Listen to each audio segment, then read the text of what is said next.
Bienvenue dans ce nouveau chapitre, le chapitre 2 de notre formation, qui va nous parler de la notion de table dans le Microsoft Access. Dans les bases de données relationnelles, les tables sont simplement des lieux où l'on stocke les données.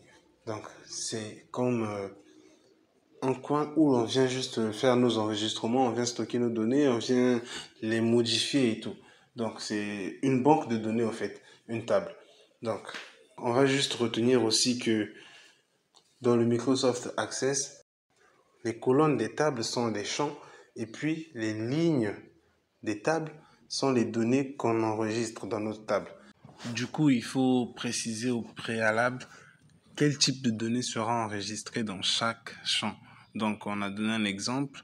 Dans le champ nom, on doit enregistrer du texte.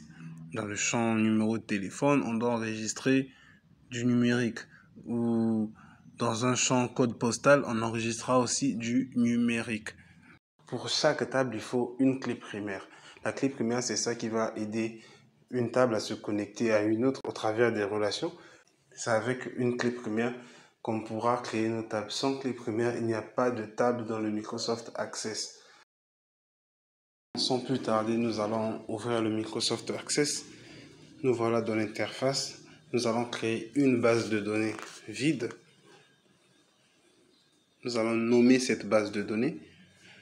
Nous l'appellerons école DB pour signifier c'est la base de données de l'école. École DB. Et nous allons choisir l'emplacement de cette base de données. Donc, nous choisirons l'emplacement. Je lui mets dans le bureau. Clique sur OK et créer. Et voilà, quand nous lançons la base de données, on a une table déjà donnée au préalable, la table 1. Donc, dans l'affichage, nous pouvons entrer dans créer et dans création de table. Donc, nous allons effacer la première table qu'on nous a donnée et nous voilà dans la création de notre table. Nous donnerons un ID d'étudiant, donc un identifiant pour les étudiants. Et nous allons préciser le type de données comme numéro automatique, donc numéro auto, pour que chaque fois qu'on enregistrera, on n'aura pas à donner un nouveau numéro et c'est l'ordinateur qui va donner les numéros. Donc nous allons mettre ça aussi comme clé primaire. Donc ID étudiant sera notre clé primaire. Donc nous allons enregistrer peut-être le nom aussi. Le nom, on peut garder un texte court, le prénom. On valide en texte court aussi, c'est du texte. Et la date de naissance. La date de naissance, nous devons mettre le type de données date et heure. Donc, on va dans type de données. On choisit date et heure. Donc, le prochain champ, nous mettrons peut-être le code postal. Le code postal, c'est 5 chiffres. Donc, on a besoin d'un type de données numérique. Donc, faisons le raccourci clavier CTRL S pour enregistrer notre table. Donc, on va la nommer T underscore étudiant. Donc, T pour table et puis étudiant. Donc, nous mettons OK. Et voilà, notre table est sortie en bas. Donc, dans l'affichage, nous avons le mode création et le mode feuille de données. Donc, notre table peut se présenter dans le mode création, tout comme dans le mode feuille de données. Donc, ça, c'est le mode feuille de données.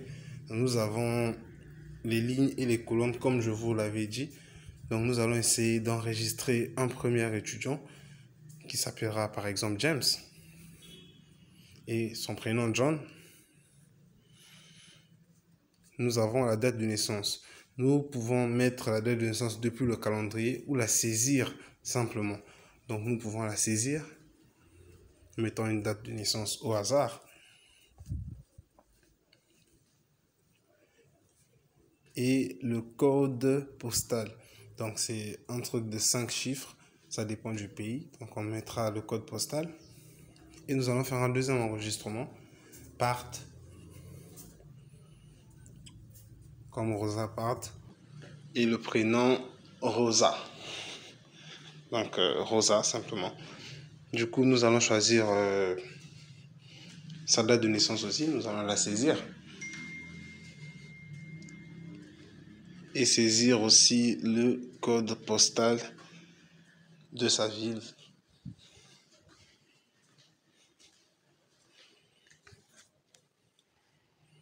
Donc, À partir de là, on peut modifier nos enregistrements. On peut faire un contrôle A pour tout sélectionner. Contrôle A. Et nous pouvons modifier tous les enregistrements sur notre table. Donc, nous pouvons changer la taille de la police, changer la police elle-même.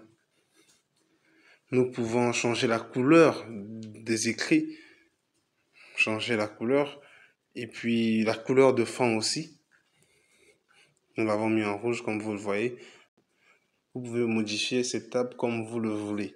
Donc, nous pouvons aussi actualiser et tout faire sur ces enregistrements que nous avons eus. Donc, pour récapituler, nous avons deux modes d'affichage de la table. Nous avons le mode création et le mode feuille de données. Le mode création, c'est quand on veut créer notre table. Donc, nous allons entrer dans le mode création. On peut la modifier aussi depuis. Nous avons le nom de champ et puis les types de données. Donc, après, on a le mode affichage pour voir la structure de notre table. Nous sommes à la fin de notre vidéo. Je vous dis au chapitre suivant dans lequel nous allons parler des requêtes avec le Microsoft Access. Donc, portez-vous bien et à la prochaine vidéo. Je vous remercie.